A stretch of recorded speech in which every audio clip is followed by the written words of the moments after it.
Waiter, bill. Okay, kunin ko lang po, sir. Teka lang.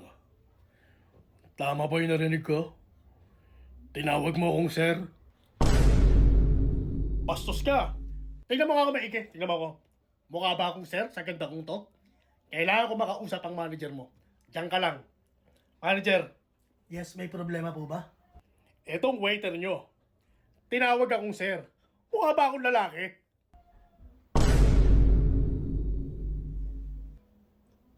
Opo. Ano? I mean, natural lang naman po siguro magkamali ang isang tao.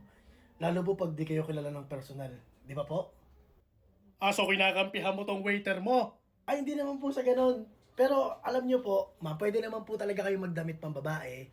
Umasta na babae. Gusto nyo maging babae. Okay lang po yan. Pero hindi naman po siguro natin mauobliga yung mga taong nakapaligid sa